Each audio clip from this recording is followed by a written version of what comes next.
Hi, this is Simon Grumberger with BlueShiva.com. I'm here today with Harsha Chalaram. Hi, Harsha, and her two beautiful kids. And we're here today to talk about a special kids routine that you're doing with your kids. Yes. You want to tell us more about it? Yes, this is actually a routine that I use when it's at the end of the day. The children are tired, but they're a little bit hyper, and so this is a nice routine just to calm them down just before going into bed. So we're going to do this actually on the yoga mats today, but usually I do this in the bed just before they go to bed. Bless you! You guys want to introduce yourselves? My name is Indira. I'm 4.5. We're here for the yoga session. Om Shanti. And your name? Shahan. So should we show them the nighttime routine that we do? Yes, that would be great. This bedtime routine I've been doing since my children were babies. It's actually based on an infant baby massage routine. I need this. No. Guys. Doesn't matter which one is which. But it's got a very, very relaxing effect on both of them. So I've continued it. My daughter will be turning 5 soon. And I still do it just before she goes to bed. All right, so usually when Indy is hyper and she's tired at the end of the day, her muscles here are really, really tight. So what I like to do is just give her a gentle foot rub, and that's just by rubbing the soles of the foot from the heels up to the toes. And then you massage each toe one at a time. And then based on that, after you give them a nice foot rub and their foot starts to relax, then you bring the leg up to about 90 degrees. If a child has tight hamstrings, you won't be able to stretch it all the way up to 90 degrees. Right. And you just work the calf muscle. And by lifting the leg up, you're actually stretching the hamstring. Does that hurt? Okay. You're just using your thumbs to very gently knead into the muscles and just to relax all that tightness around the calves. This is called your calf muscle. Okay, a calf muscle. And if your child jumps, runs, climbs, which most kids do, that part might be really tight. And then we're gonna bend the knee. Can you hug your knee, please? And bring the child's knee up to the chest. You're never forcing the child. Right. Obviously, if there's a little bit of resistance, then you just go as far as the child is allowing you to do. And then ask them to hug their knee. Good. Lift your head up. Give your knee a kiss. Good. And that just stretches out. Again, the hips, the back, the spine, the neck. And then relax and release down. Good, and we're gonna do that again to the other side. With massaging the foot, then massaging the calf muscle, stretching out the hamstring, bring the knee into the chest, hands around the knee, give the knee a kiss, and relax. Sean, why don't you sit next to mommy here? Okay, you can sit next to mommy. I'll do you next, okay? Then the next one we're gonna do is a gentle spinal twist. Okay, bring your arms out to the side. So what I do is I bring my child's knees into the chest. Right. I'm not going to force them. If their knees don't go right up, there's no need to get it there. Just go as far as the child's body allows. Okay, bring your arms out to the side. All right, now can you look that way? And you very gently lower the knees down to the opposite direction that they're looking at. And then you take the heel of your palm and then just massage the area around the hips and the lower back. Does that feel nice?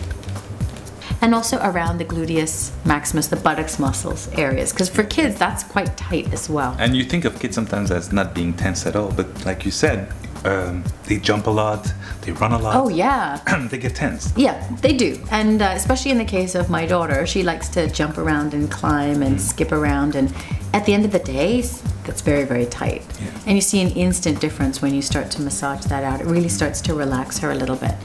Does that feel nice? Yes. And then the other side. Can you look to the window? Good. I feel relaxed already. Unbelievable, it's working. And then we just bring the knees and relax. Okay.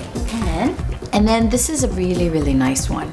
A backward bend is known as an extroverted pose, and most of the time in a yoga class, you're laying on your tummy to come up in a backward bend, and that's actually quite energetic. But what you want to do is have the same effect as a backward bend, but in a very passive way. Just relax, let your head relax back. Good, and this is kind of like a backward bend for a little one, but it's a very passive backward bend. So you're supporting the head and the neck, but you're also just giving them a gentle arch. Does that feel good? Good. So my hands are right about where their shoulder blades are. But sometimes I slide my hands further up, so I'm supporting their neck and their head a little bit. And then I say, okay, just relax. Mommy's gonna lift your back up. And then their head actually drops back a little bit. And then I just very gently move my hands like this, or sway, or even go up and down like this, just to release that. Yeah, and I find that learning how to release your head is really important. Like a lot of grown-ups I've met have a really hard time letting go of the weight of their head. It's they feel very unsafe, they're very tense around the neck area. So absolutely, and kids too. I mean, a lot of the times, you'll see my daughter. She likes to hold her head up in it, and I always have to prompt them. No, relax your head. Don't worry about it. And then very gently lower down. And you don't have to hold it for very long, maybe 10 seconds, 15 seconds maximum.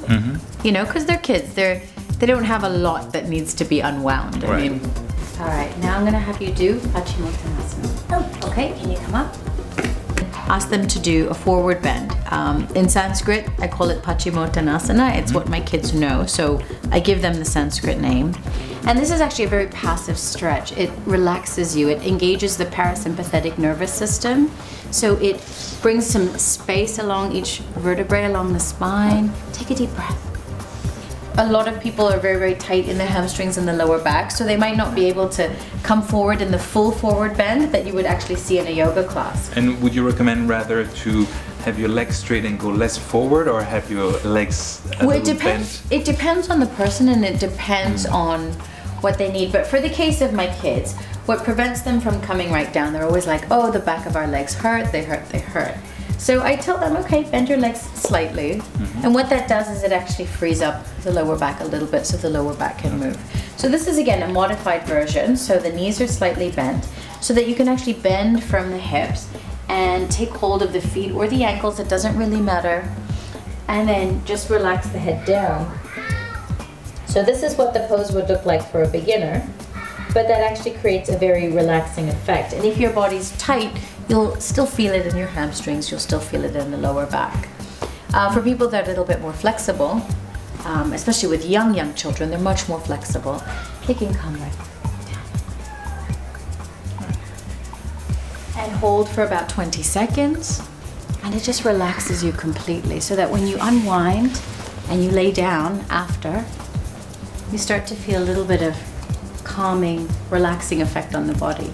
And it's not just for kids, everybody can try it. It's a nice one to do at the end of the day when you're just feeling tight at the end of the day.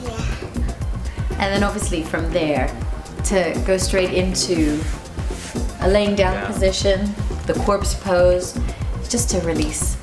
Okay, should we give Shahan a chance now? Yeah? A good one to do before bedtime. Not just for kids. Exactly, that's what I was thinking, and I was even thinking that your husband might be like, could you try this on me? Does he feel jealous sometimes? No, actually, before having kids, I used to do that with him. So maybe not the massage. Well, I put him in the forward bend. One day he was having trouble sleeping, and told him to go into the forward bend, and I think for him, I held it a little bit longer, 60 to 90 seconds. Right. And then had him lie down, and it worked a treat. He was able to just relax and go straight to sleep. So ladies, if you want to put your husband to sleep, you know what to do. All right, you ready? Yeah? All right. So I'm going to massage your foot. Okay, let's give you a nice foot massage. Well, Harsha, thank you very much. Thank you so much. And we'll see you next time. Yes, definitely. Bye-bye. Bye.